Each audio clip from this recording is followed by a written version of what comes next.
فکر نکنم پیش هیچ کس شک باقی باشه که مزاری وابسته به ایران نیست یا مزاری وابسته به ایران نبوده. به همه معلوم است که مزاری وابسته به ایران بوده و ایرانیا دیگه خواسته خاص به خصوص خود در کشور ما داشته و این ترتیب دوستم در ارتباط با ازبکستان و باقی کشور.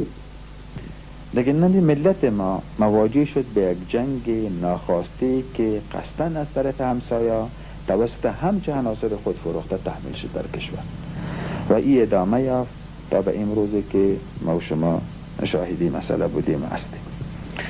دیگه من خداوند سپاس میگذارم، دیگه بازم سپاس میگذارم که این لطف پروردگار بوده و مقاومت همه مردم بوده، مخصوصا مقاومت مردم کابل در برابر بدترین شرایط بوده که دشمنای اسلام، دشمنای که افغانستان، دشمنای آرامش مردم ما موفق نشدن.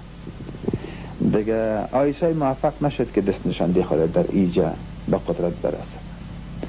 ایرانیا موفق نشدن که در گوشه کابل به ما لبنان دیگه جور کنن و ایتو فکر کنن که در یک پایگاهی دارن و او آرزوی را که ازبکستان داشت و باقی کشورها که گویا سرحدات شمالی در توسط دوستان ما میتونیم امنیت کنیم و بعد از اون طریق ما میتونیم که در افغانستان همیشه تأثیر خود داشته باشیم. هیچ چیزی موفق نشدن. حکمتیار شکست خوردن، مزاری اصلا گلمش چیره شدن. دوست من با وجود همه تلاشایی که کردن دیگه الحمدلله در تمام جنگاش در شمال ناکام بود. چی است که در یعنی اعضای موجوده که به قول شما اسلام ناب خالص را زیاده بود. من که به این اعتقاد بر شما نیستم. ما اگر میخوایم شعار بدیم، خب شعار میدیم.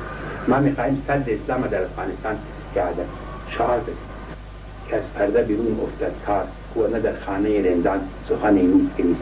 اونایی که بیشتر شعار اسلام میدن، اونا بیشتر در وابستگی و در کمک گرفتن از کشورهای خارجی مستقلن. کی هسته؟ شما خیال میکنید که جنگایی که صورت میگیره پول نمیخواه؟ یک مای مصرف یک برج قوس دسته مزاری در غرب کابل و 1 میلیارد و 780 میلیون افغانی شده بود. کاغذایی که به دست برادرها افتاده اسناد از روی اسناد اونا همه موجوده.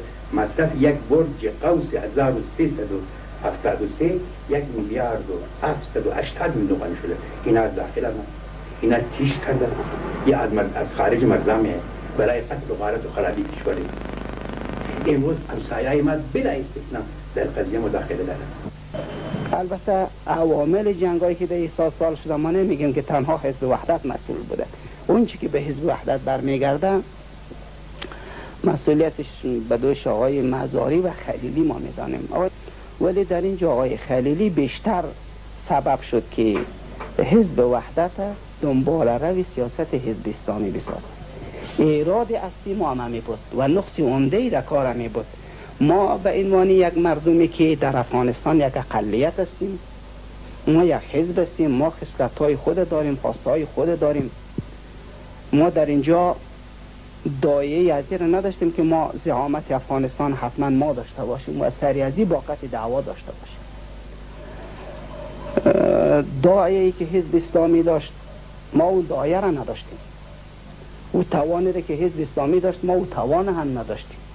این سیاست هم نداشتیم. ما سیاست ما مبتدی و به عنوان معاون اول حزب وحدت اسلامی هیچ در جریان نبودیم که ما هم در این قضیه شریک هستیم در طرحش که در مواردی که همینطور به یک نحوی پای هم در جنگ شریک شده توسط آقای مزاری و آقای خلیلی. من شخصا از دو ناحیه بررسی میکنم. یکی جا طلبی و خودخواهی های اینا بود. دومی که متاسفانه تعهدات اینا با خارجی ها و پیمانی بود که مصالح ملت و کشور خود اینا فدای خواسته ها و آرمان های شوم باداران خود کردن که در این راستا البته ما تلاشای زیادی کردیم، اما متاسفانه اینا با خود نیامدن.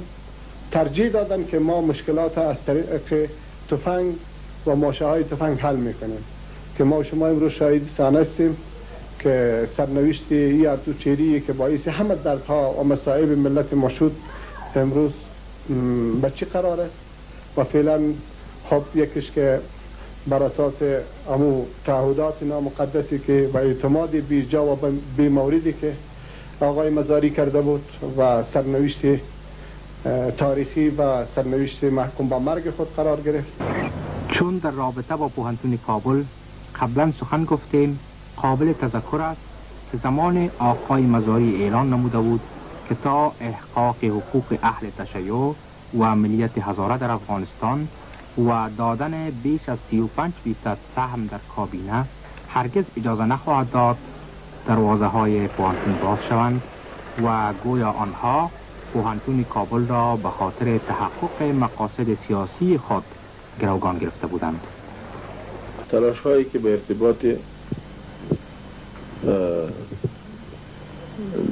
آشتی با دوستان اگر روان شده باشه، ما بالکل در جریان نیستیم و ایره کاری مردود میده. ایره اسلاما، دینا، عقیدتا و عقلا و منطقا بضرر دنیا و آخرت ملت و مردم خود میدانیم و در جایی که دوستان باشه ما نیستیم.